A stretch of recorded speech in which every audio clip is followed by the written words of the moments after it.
On today's podcast, I broke all the rules and I gave you exactly what you wanted. Yep, I did dessert before we even looked at the dinner menu, and I gave you the actual how with the exercise to literally make the game of achieving whatever it is you want, your happiness, your goal, your business solution, achievable with a clear workout. I gave it to you in the first 5 minutes. And then we talk about why. And so at minimum, you at least owe me the first 5 minutes to try the exercise that will just take 30 seconds.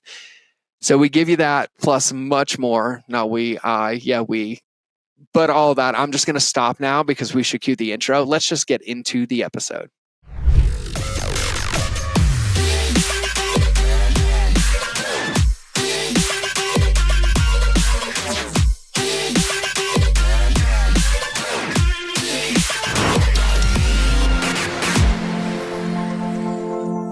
All right, everybody, welcome back to another episode of the Mind of George Show, and I am feeling spicy. And so because I'm feeling spicy, I'm going to flip the dinner table over, and we're going to have dessert first, and then we're going to look at the menu.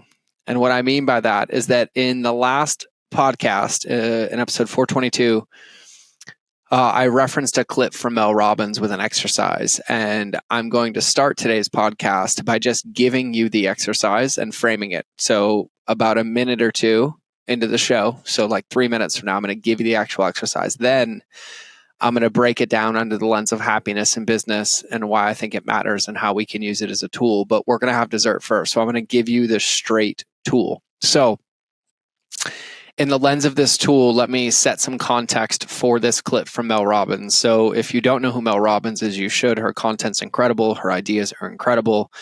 Her book, The 5-Second Rule, she's amazing. I highly recommend consuming the content. And so in a recent reel that we saw, Mel Robbins challenged the fact that you do know what it takes to become happier, right? And so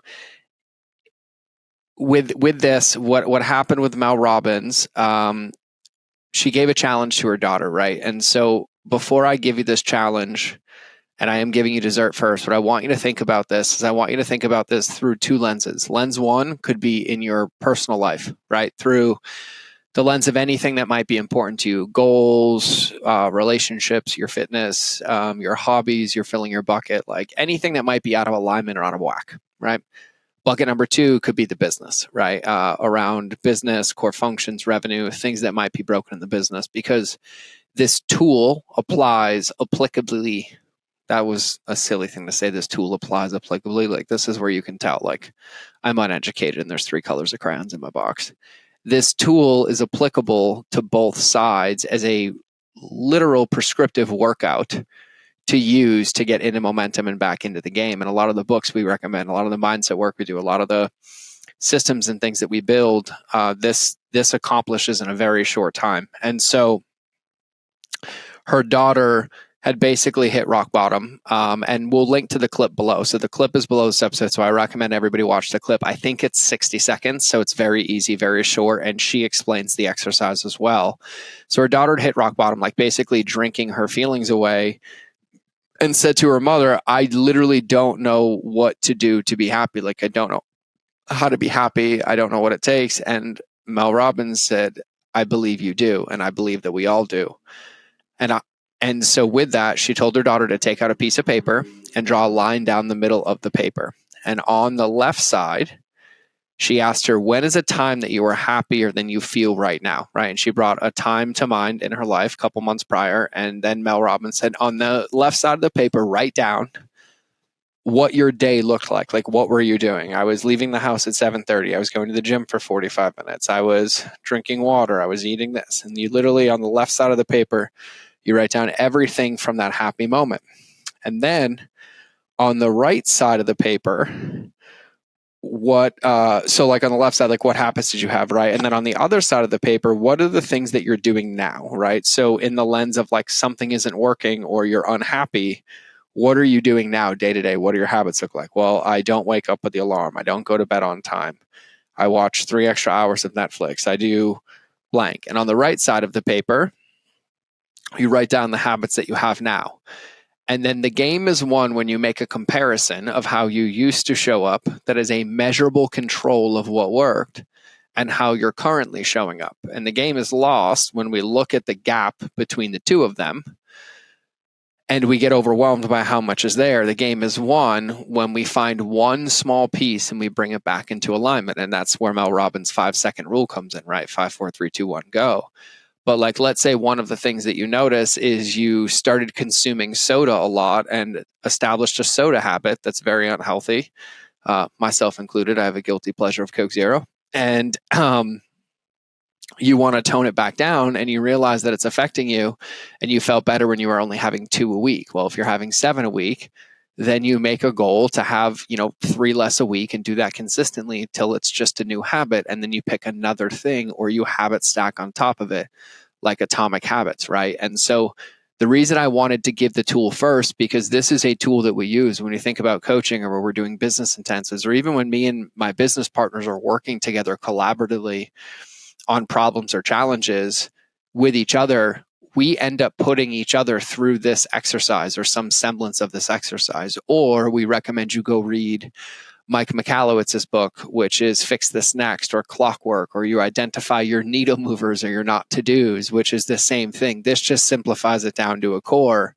where on one piece of paper, you can have a crystal clear roadmap of the workout that says, well, if I want what I say I want, which is to truly be happier or to make X or to do Y, this workout is the starting place that's going to get me there.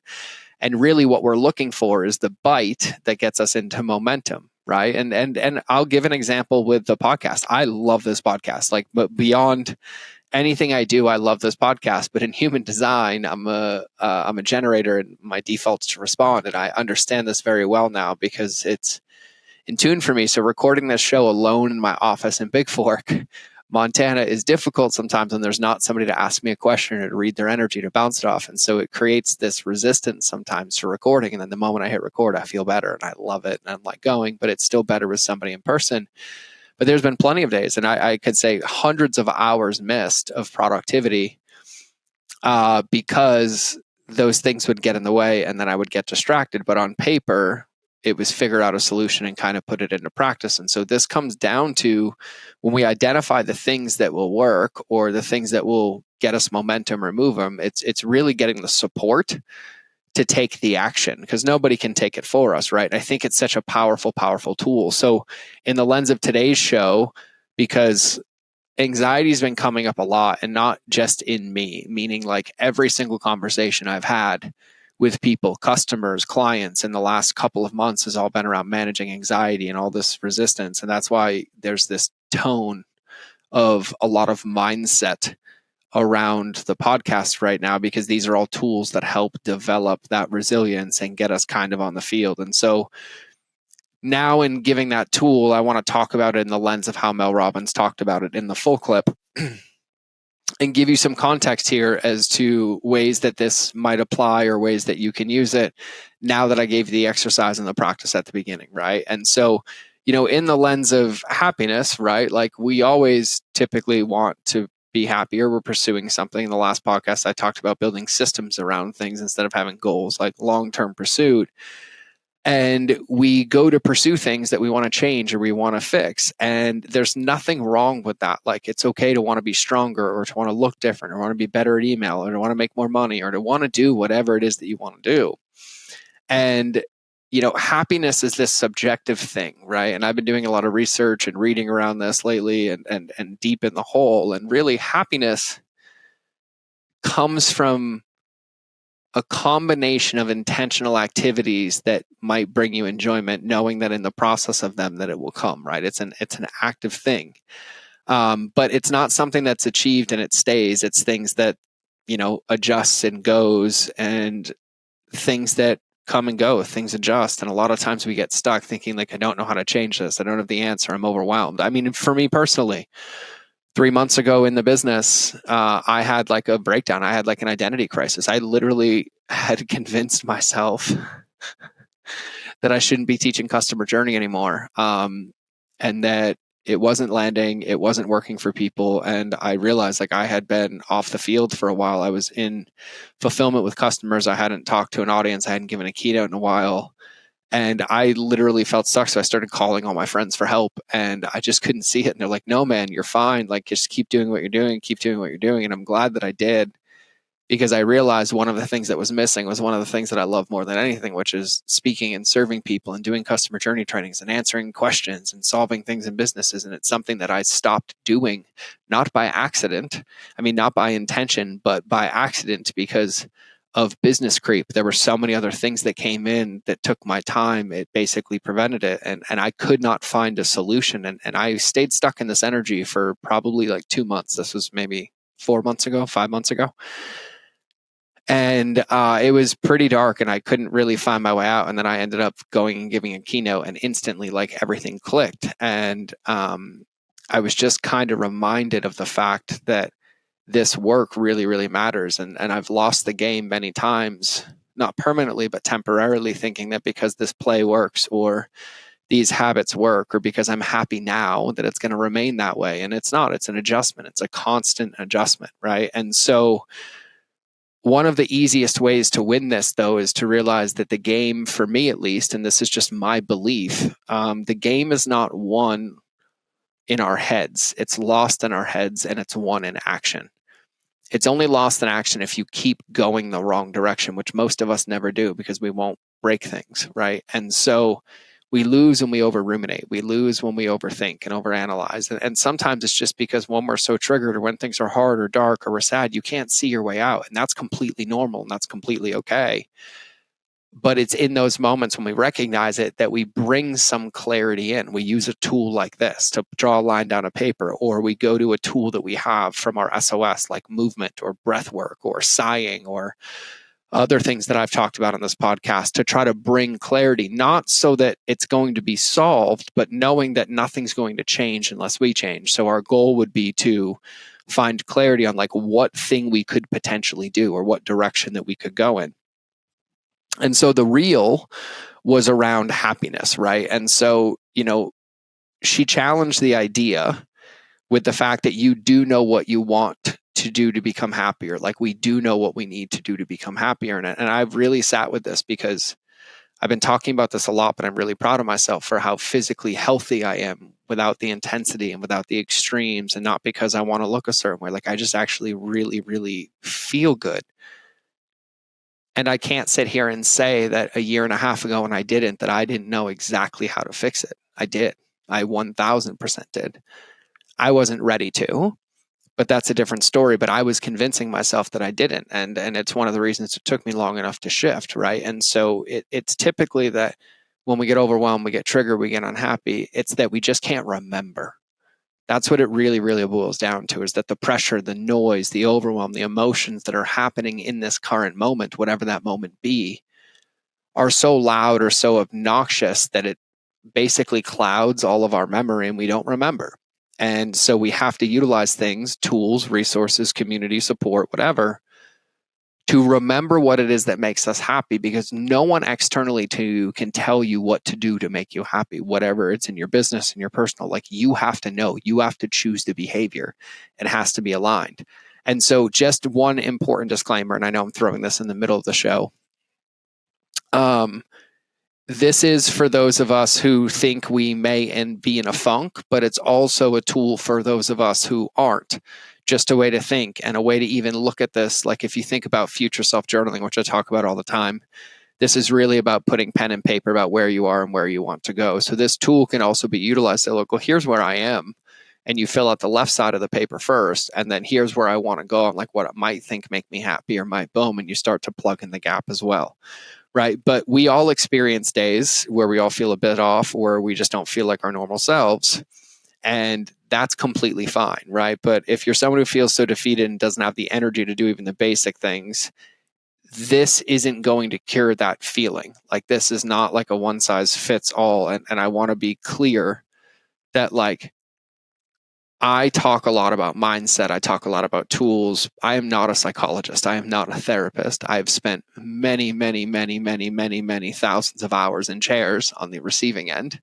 and in books and in studying and certifications and things like that. But, you know, I personally believe for myself that even at like the darkest of times in my life, when it was the most depressed, when I was suicidal, when I attempted my life, all those dark times, now in retrospect, I can actually look back in hindsight and I can see an advocation or me intentionally not doing things that made me happy to almost support the narrative in the story. And so even then I knew, right? But I'm not saying that this is a one size fits all for anybody, or this isn't a magic pill to become happier. But for me personally, and I think it was Andrew Huberman who said this, or somebody else wise said this, and they were talking about happiness. No, Mark Manson. Mark Manson said this in The Subtle Art of Not Giving a Fuck, the documentary. And he said, I think people have an unhealthy relationship with happiness, because happiness comes from finding things in your life that aren't working, that you don't like, that aren't ideal, and then working towards a solution. Like it's an active choice. And happiness comes as a byproduct of doing the things that are going to bring you into alignment. And I think at the core of it, that's really, really what it boils down to, is finding things that give meaning greater than ourselves or deeper than ourselves in doing it. But it's different for everybody. But the one thing that I think is true for everybody, and here's the disclaimer across the board, irregardless of where you are, of how you feel, you never have to do it alone, ever. Whether it's my DMs, somebody else's, a friend, a community, anything. Like the most important thing is that wherever you are, however you feel, that you're not alone. And I think that that's the most important part. And it can get lonely in this game of entrepreneurship, and it can get isolating. And I think at the root of it is that maybe this isn't a magic pill, but maybe it brings an awareness that allows you to find another tool or clarity to talk through or work through. But I think that that's really, really important. And so I think when you think about this, it's like, how actively are we looking at the things in our life, both that we're unhappy with, and getting really clear on like, what would it take to make them happy? And then putting those into our workout. And then also, where are we proactively looking at where we're currently doing things that might have used to make us happy, and they still kind of do, but they could grow a little bit, or they could be adjusted, right? And this can be used in the lens of business. This could be used in the lens of life. That could be used in the lens of happiness. But it's really important that we use it, right? And, Ashley wrote a really powerful line in here, and the longer I'm alive, and I still feel like I'm a little baby, but this one lands. Like, your life is a result of the small habits and actions that you take. And so with this, like, I have no control over what happens when I hit publish on this podcast. I have no control over if one person listens to it, 1 million people listen to it, 10 million people listen to it. And so if I set my goals and I allow my happiness to be determined by how many people listen or don't, knowing that like I really genuinely, I have influence on that, but I have no control, I'm guaranteed to lose the game. But if I build my habits and my rituals and my actions around the inputs that create them, like I love recording these, I love answering your questions, I really enjoy doing them, and I'm unattached to the result, but I stay consistent on the input, irregardless of the result will continue to grow, and it will continue to get better. And the more consistent and the more aligned and the more intentional I am with each one of those actions, the more everything trails into place. And the easiest example I keep giving is my fitness. And the only thing that changed is I let go of trying to have fitness goals or perceptions or looking a certain way based on what I thought everybody wanted. And every morning in my stillness practice that I talk about, that I think is so boring, I walk out of my house. It was raining this morning. I walk out of my house barefoot, in the rain and the cold grass, and I do my 5 minutes looking at the mountain, breathing, irregardless of weather. And then when I'm done, I ask myself, what does my body want to physically do today? And then how do I want to eat today? And sometimes I'm like, I want to fast. I want to eat breakfast. I want to do blank, all within the lens of health. And that's how I've been choosing my workouts, including like taking 4 days off, or working out 6 days in a row, or hiking 3 days in a row. Or today, putting a 42-pound weight vest on and going on the Stairmaster for 100 flights, and then another one. It was crazy. It was just one of these things, but it's not about the intensity. And it's not about it looking a certain way. It's really about the consistency. And it's funny, I have like a kettlebell in my car, and I find myself walking every day now and just finding creative ways to move my body. But it's so sustainable because it's just been these small measures that I've tangibly worked on that have created the result of me having more energy, me sleeping like a baby, and then me being more excited about business and having a lot of clarity in there. And so it really boils down to our willingness to look at this and willingness to hold ourselves accountable to putting the pieces in place. And I think this exercise is one of many powerful ways. But at the end of the day, it's like, are the bricks that we're laying building what we want to build? And the faster we can find out that we're not, or get honest with ourselves that we're not, and make sure we're putting the right bricks, or at least stop putting the wrong bricks down, the easier everything gets, right? And so because this is a little bit in the lens of happiness, we threw some stats in here for you for some evidence. But Time Magazine surveyed 19 leading happiness experts and asked them what habits contributed to their happiness. And the experts they surveyed had a handful of happiness habits in common. Spending time with family outside of the house and with friends in a non-professional settings were big ones.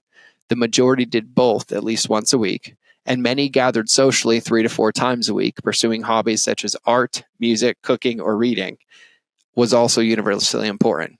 Most respondents carved out space for these interests 5 to 6 times a week. Mental well-being has long been linked to sufficient sleep, and our respondents prioritize getting at least 7 hours a night. Exercising or playing sports was another shared habit, with respondents saying that they fitted in 3 to 6 times weekly. An additional key to unlocking happiness is basking in nature. More than half of the experts reported doing so at least 3 times a week. Right? So the evidence is there. Right? You can go find it. You're going to have a lot of trouble finding any evidence to prove to me that you wouldn't benefit from moving your body, from spending time in nature, from building habits and rituals around these baseline things that contribute. You'll only find supportive. So it really boils down to our willingness to do it. And for me, I've had to hold myself accountable, right? Like, am I willing to do it? It doesn't take me a lot of energy to get up and go on a 20-minute walk, but I've convinced myself multiple times that that's harder, or it's not worth it, and it's better to sit on the couch and watch Netflix for 3 hours, or do blank, or do whatever. And it just boils down to, when I catch it, I find it, and I ask myself, what's next, and let's get back to it. But when it boils down to it, these tools, these breakthroughs, these distinctions that we look for, even these things that I share on the podcast, they're only effective if we take them and we use them, and we use them every single day. And in my belief, or at least for me personally, the hardest part of the game is using them every day, because I realize I'm the only one who can hold myself accountable, right? I don't not have the workouts. They're all directly in front of me. It's my willingness to pick it up and use it. And if I'm not, asking why and bringing it back into alignment. And so that's how I'm going to wrap today. I really appreciated that clip of Mel Robbins. And I think that for everybody, this is an exercise to use anywhere that you want to use it. Use it for your happiness. Use it as a tool for your business. Use it for your team. Use it for your kids.